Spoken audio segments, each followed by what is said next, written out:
In the kingdom of Nagrax, the Serpent Queen Sserath ruled with unrelenting cruelty. Her serpentine offspring patrolled the skies, terrorizing mortals and enforcing her will. Legends whispered of her immense power and her dominion over life and death, as well as her thirst for control.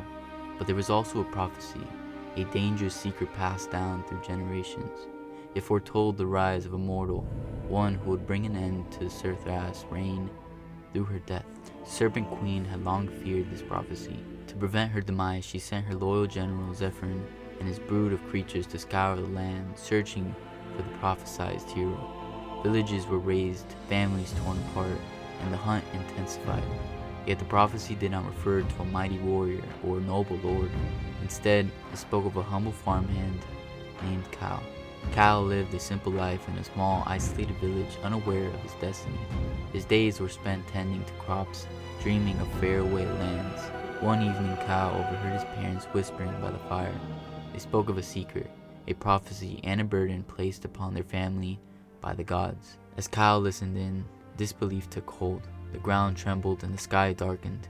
Sserath's forces had arrived. Before he could process the gravity of what he had heard, his parents thrust a glowing amulet into his hands. "Run, Kael," his mother pleaded. "You must fulfill the prophecy." Confused and terrified, Kael fled into the darkened forest, the sounds of destruction echoing behind him. The prophecy had found him at last. Kael's feet pounded against the forest floor as he fled deeper into the woods, his heart racing. The sounds of his village being ravaged filled the air, the roars of Sserath's creatures, the screams of his neighbors, and the crash of collapsing homes. How could all this be happening? How could he, a simple farmhand, be destined to kill the Serpent Queen? Exhausted, Kael collapsed beside a stream, gripping the glowing amulet. His thoughts whirled with confusion. Why him? He had never even held a sword. Surely the gods had made a mistake. As he stared into the water, the amulet began to glow brighter, and a figure appeared before him. An ethereal woman bathed in divine light. Her form was graceful, but her voice echoed with authority. "Kael," she said, her eyes locking onto his. "You have been chosen by the gods. The prophecy, it speaks of you. You are the only one who can end Sserath's reign." "I can't kill her," Kael stammered, his voice trembling. "I'm just a farmhand." "The prophecy is clear," the goddess said. "Sserath's evil has corrupted the land, and only you can stop her. The power you carry within the amulet, it will guide and protect you. But you must learn to wield it." Kael stared at the glowing amulet, feeling its warmth. The goddess's words weighed heavily on him, but she was gone before he could ask more. He was left alone, with only the fading sounds of his village destruction in the distance. He had no choice but to accept his fate, even if it terrified him. The following days were filled with a desperate flight through the wilderness. Kael knew that Zephyrin and his creatures would not stop until they found him. Everywhere he turned, he heard rumors of villages destroyed and survivors fleeing from Sserath's wrath. Kael traveled in secrecy, moving by night and hiding by day. Along the way, he encountered others who had lost everything to Sserath. Some had lost their homes, while others had lost family members. Though Kael wanted to avoid drawing attention, he found himself compelled to help those in need. He shared food with starving refugees, offered shelter to the wounded, and even guided a group of survivors to a safer region. Despite his reluctance, his actions gained him allies. But as Kael's reputation grew, so did Zephyrin's pursuit. One evening, as Kael rested with a small band of travelers, Zephyrin's forces attacked. The serpentine creatures slithered through the trees, their eyes glowing with malevolence. Kael, untrained in combat, was quickly overwhelmed. Just as Zephyrin prepared to strike him down, the amulet around Kael's neck blazed with light. The light blinded Zephyrin and his creatures, forcing them to retreat. Kael stared at the amulet in awe. It had saved him, but he also realized that the power within it was dangerous. He couldn't rely on the amulet alone. He needed to learn how to fight, or he will never stand a chance against Sserath. He couldn't rely on the amulet alone. He needed to learn how to fight, or he will never stand a chance against Sserath. After the encounter with Zephyrin, Kael knew he had to find a way to harness the amulet's power and gain the skills to fight.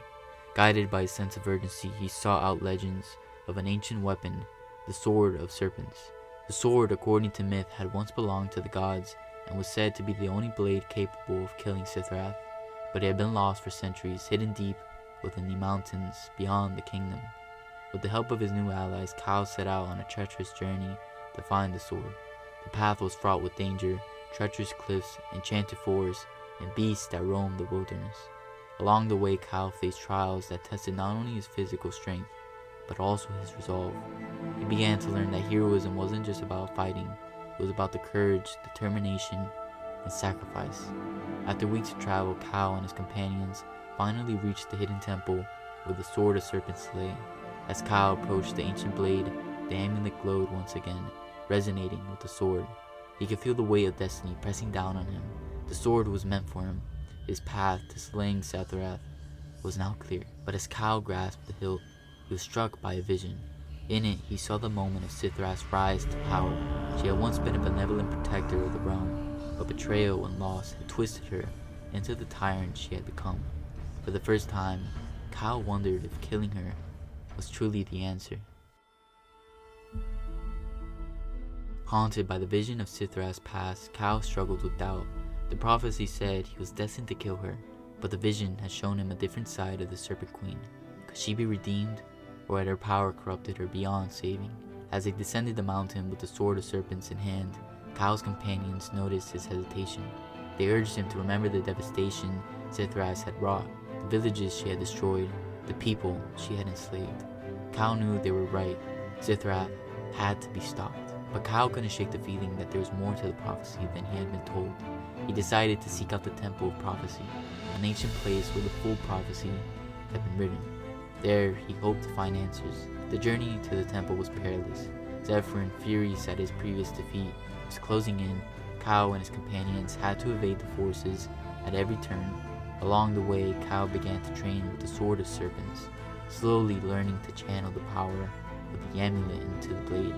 Each time he wielded it, he felt a deeper connection to the sword and to the prophecy. But time was running out. Zephyr was relentless, and Kael knew that soon he will face not only the Serpent General, but Sserath herself. When Kael and his companions finally reached the Temple of Prophecy, they were met with silence. The ancient structures were vast, carved into the side of a mountain and covered in vines. Inside, the air was thick with the weight of centuries-old secrets. Kael could feel the power of the place, as if the walls themselves whispered of fate. As Kael approached the central chamber, he found the prophecy inscribed in an ancient language. With the help of his companions, they deciphered it, and what they found shocked them. The prophecy was not simple as it seemed. It spoke of two paths, one where Kael would kill Sserath and end her tyranny, and another where he would die in the attempt, only to have the Serpent Queen's evil reign continue. The prophecy warned that the amulet's power was linked to both Sserath and Kael, and that their fates were intertwined. If Kael failed to kill her, she would grow even stronger, feeding off the magic that bound them together. The revelation weighed heavily on Kael. He now understood the true stakes. It wasn't just about ending Sserath's rule, it was about breaking the cycle of power that had corrupted the land for centuries. If he failed, the darkness would consume everything. Determined, Kael left the temple, knowing that the final battle was near, but doubt still lingered in his mind. Would he truly kill Sserath, knowing the pain that had led her down this path? With the truth of the prophecy weighing on him, Kael made his way to Sserath's dark palace where the final confrontation would take place. The journey was fraught with danger. Zephyr, Sserath's relentless general, had been tracking Kael's every move and was now closing in for one last assault. Kael's companions did their best to fend off the serpent creatures, but Kael knew that he couldn't avoid Zephyr forever. The final battle loomed on the horizon, and Kael's destiny was inescapable. As they heard the palace, Zephyr struck. The monstrous Serpent General appeared, his eyes glowing with fury. "You cannot change the prophecy," Zephyr hissed. "You are fated to die like the others who challenged her." Kael stood his ground, gripping the sword of Serpents tightly. This time he didn't flee. With newfound strength and the power of the amulet flowing through him, Kael faced Zephyr head-on. The battle was fierce, the clash of steel and scales reverberating through the forest. Zephyr was strong, but Kael had become more than a farmhand. As the fight reached its climax, Kael channeled the full power of the amulet into the sword and struck a final blow, piercing Zephyr's heart. The Serpent General let out a terrible screech before crumbling into dust. With Zephyr defeated, Kael's path to the palace was clear, but as he stood over the remains of the Serpent General, A deep unease settled in his heart. The prophecy had said he was destined to kill Sserath, but after all he had learned, he couldn't help but wonder if there was another way. Inside the palace, Kael found Sserath waiting, her monstrous form coiled around the throne, her eyes burning with ancient power. "You've come to fulfill the prophecy," she said, with a cold smile. Kael stepped forward, his sword raised. "It doesn't have to end this way," he said. "You can still turn back. Sserath, you were once a protector of this land. I've seen it." Sserath laughed, her voice echoing through the dark chamber. "That part of me is long gone, mortal. Kill me if you must, but I will never bow to you."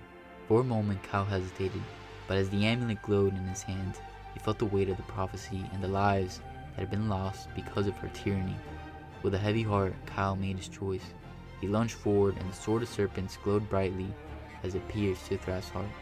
The Serpent Queen let out a final, anguished cry before collapsing, her body disintegrating into ash. The moment Sserath fell, a strange silence enveloped the palace. The Serpent Queen's reign of terror had finally come to an end, and the prophecy had been fulfilled. Kael stood amidst the ashes of his fallen enemy, the sword of Serpent still glowing faintly in his hand. The battle was over, but Kael felt no sense of triumph. Instead, a deep sadness settled over him. He had done what was necessary, but the cost weighed heavily on him. As Kael and his companions left the palace, the skies above Nagrax began to clear for the first time in years. The darkness that had plagued the kingdom for so long was lifting, and the people slowly emerged from their homes, daring to hope that peace had finally returned. Kael's name would soon become legend, the hero who had slain the Serpent Queen and restored balance to the land. But as the weeks passed, Kael couldn't shake the feeling that something had been lost. His vision of Sserath's past haunted him. Her transformation from a benevolent goddess into a tyrant was a reminder that power could corrupt even the purest of beings. The prophecy had been fulfilled, but Kael wondered if there was another path he could have taken. Could Sserath have been saved, or was her fate always sealed? Kael returned to the village, but life was never the same. The people hailed him as a hero, but he struggled with the burden of what he had done. The amulet, now dim, lay tucked away in his belongings, a reminder of the power he had wielded and the choices he had made. One evening, as Kael sat by the hearth, the amulet flickered brightly. A soft voice echoed in his mind, a voice he recognized as the goddess who had once spoken to him. "The cycle is never truly broken," she whispered. "Balance must be maintained, but at what cost?" Kael knew then that his journey was far from over. The prophecy had ended, but the question of balance remained. He had defeated Sserath, but the price of victory was high, and the world continued to test those who sought to wield power. Kael, now more aware of the weight of his choices, understood that the future was uncertain, and somewhere in the shadows of the world, forces stirred once more, waiting for the chance to tip the balance again.